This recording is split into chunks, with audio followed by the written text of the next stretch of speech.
Hello everyone, and welcome back to the Fluctus channel. When an aircraft is no longer needed or wanted, it may be retired to an open-air storage facility known as a boneyard. Some of these, like Twente Airport in the Netherlands, are less about storing disabled aircraft and more about providing a place to repair and overhaul them.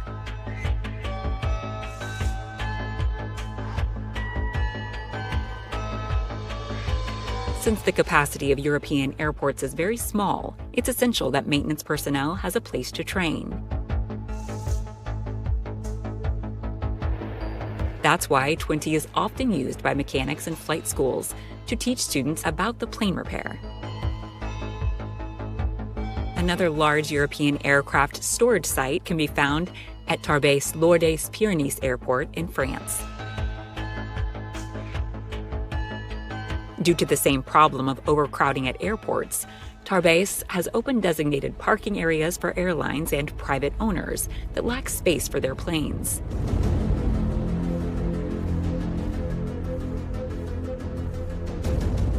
Tarbes, France is also home of Tarmac Aerosave, which provides a range of services for aircraft owners and operators, including long-term storage, preservation, and maintenance. Tarmac Aerosave also offers dismantling and recycling services for end-of-life aircraft, with a focus on environmentally sustainable practices.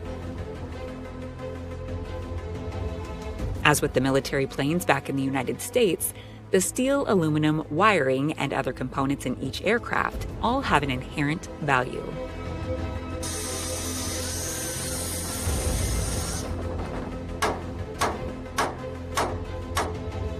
The process starts with the careful and deliberate dismantling of the aircraft's main systems, including the engines, flight systems, and wings.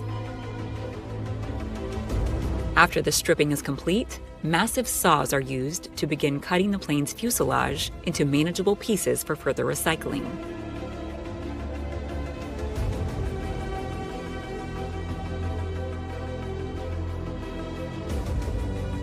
Since 2007, Tarmac Aerosave has fully recycled more than 300 planes.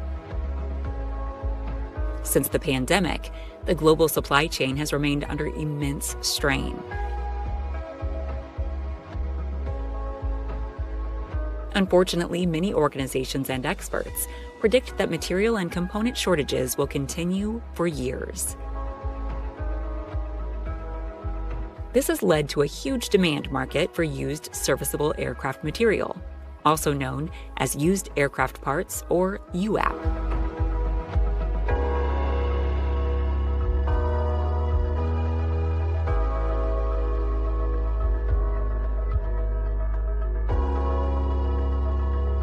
This rapidly growing market involves the buying and selling of aircraft parts removed from retired or decommissioned aircraft.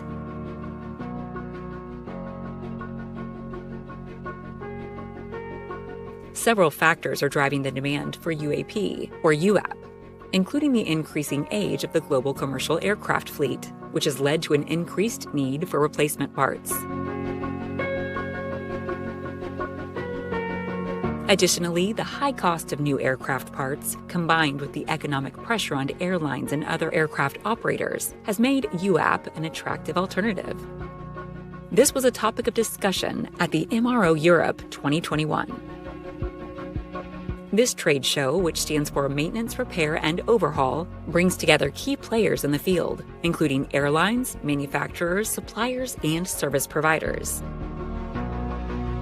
The demand for UAP is expected to grow even further in the coming years, as the global commercial aircraft fleet continues to age and airlines and other operators seek to reduce their operating costs.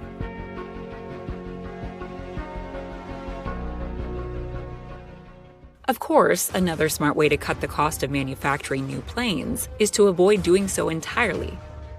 This is the crux of Boeing's freighter conversion program, which can effectively double the life of a passenger airplane. This process starts by removing all the passenger components, like seats and stow bins.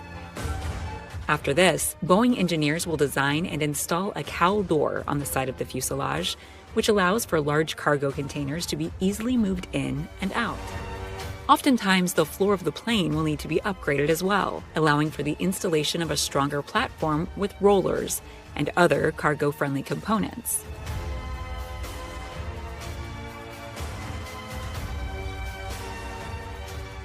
From fighters to bombers, nearly every retired or decommissioned aircraft will eventually make its way to a boneyard.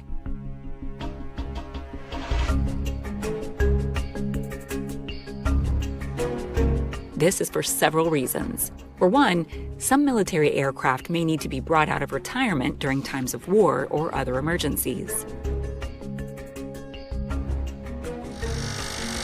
Others may be slowly disassembled for parts over the years. Still, others may be converted into other vehicles or recycled. The largest aircraft boneyard in the world is the 309th Aerospace Maintenance and Regeneration Group in Tucson, Arizona. In 2022, the AMARG stored at least 4,000 decommissioned or derelict aircraft across 2,600 acres.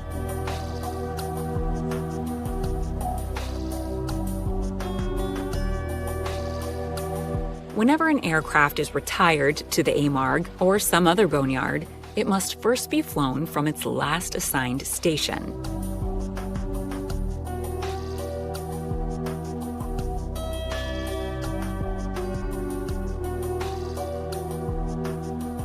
After the flight checks and superficial assessments, the plane will be stripped down, with most of the still viable but non-essential parts taken for use on other aircraft.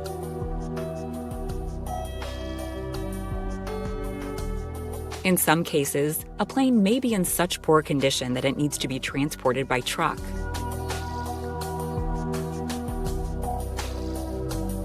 However, larger boneyards are almost always located near airstrips to help streamline the process. Upon arrival, the aircraft is inspected and prepared for long-term storage. This may include removing any hazardous materials or weapons, draining fuel and other fluids, and removing any components that could still be useful on other aircraft.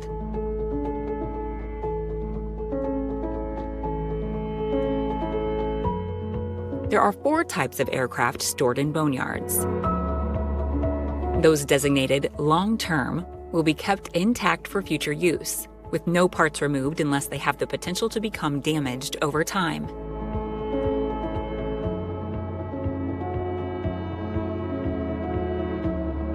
Those designated parts reclamations are kept for spare parts as needed, sometimes for decades.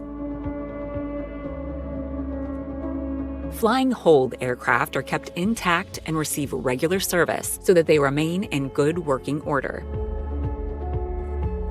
Lastly, those labeled excess of DoD needs will be sold off, typically in parts.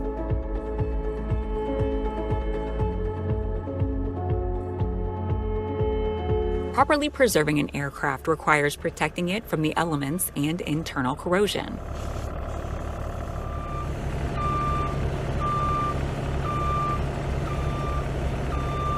To do this, the plane will be parked in its designated row and covered with a protective coating to shield them from the sun's harmful UV rays. Engines, windows, and intakes are then carefully sealed to keep out moisture, rain, and dust.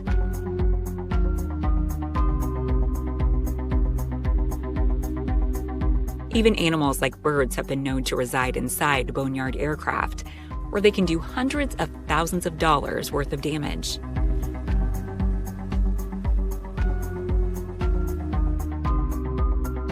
When dealing with thousands of planes, many of which are large-scale bombers and transport aircraft, managing a boneyard can quickly become an overwhelming task.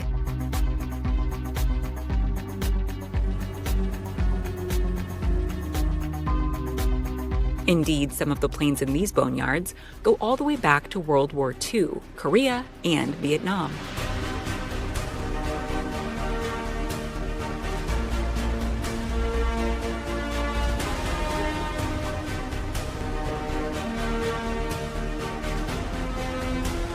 Of course, aircraft must be carefully cataloged so that it can be found if and when, or its parts, are required by the Department of Defense.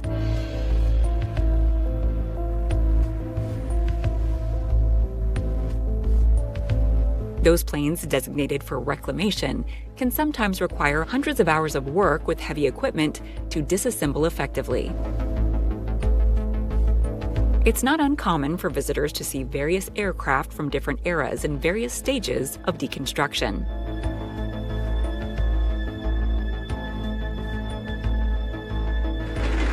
Scrapping is not only limited to the components of a given airplane, but to the frame and structure as well. The steel and aluminum inside each plane can sometimes add up to thousands of pounds, all of which are ripe for recycling into new airplane parts.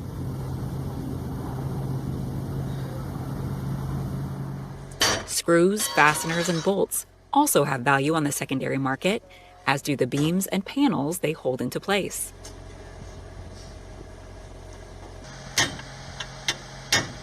Using screwdrivers, saws, and hammers, teams of scrappers will spend hours a day taking apart a single section of aircraft.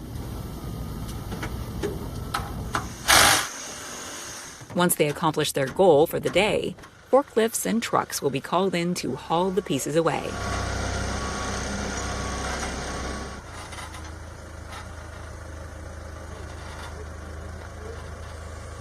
Despite the million of pounds of scrap metal and countless valuable components they store, boneyards are also great places to train crash recovery crews. Whenever a plane crashes or is otherwise disabled, these crews are tasked with recovering all parts of the aircraft without causing further damage.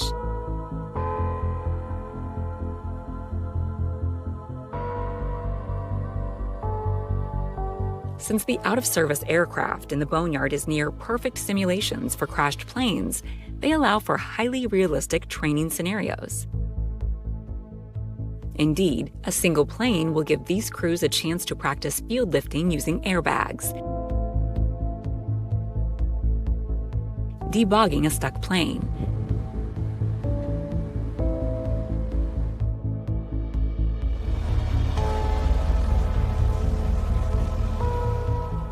setting up recovery sling systems, and collecting hazardous wreckage, just like they would in a real crash situation.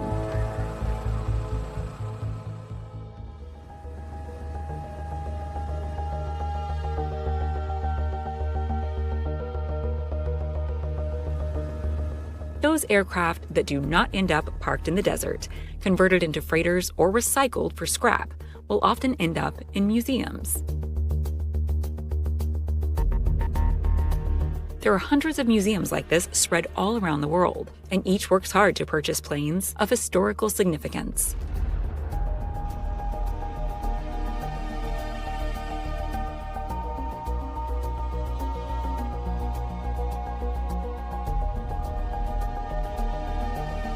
In the case of the Memphis Belle restoration, the crew has got all the major areas painted. Nose art will be, they'll start that in the next week or two. With the addition of the control surfaces, we have the last major assemblies that are going on the aircraft. It's really wonderful because for many years we saw the Belle and it was unpainted. It had been stripped. The original paint was gone a long time ago. It was repainted in the 80s. So the paint was stripped and it looked like another B-17, but with the paint being added and these major assemblies being put on, it really is looking like the Memphis Belle. However, given the age and condition of some of these planes, many will need to undergo extensive repair and restoration services.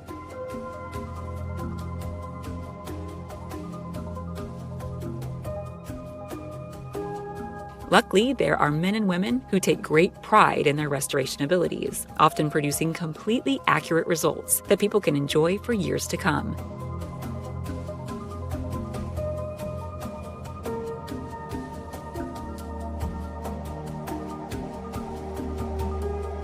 That's the end of this video.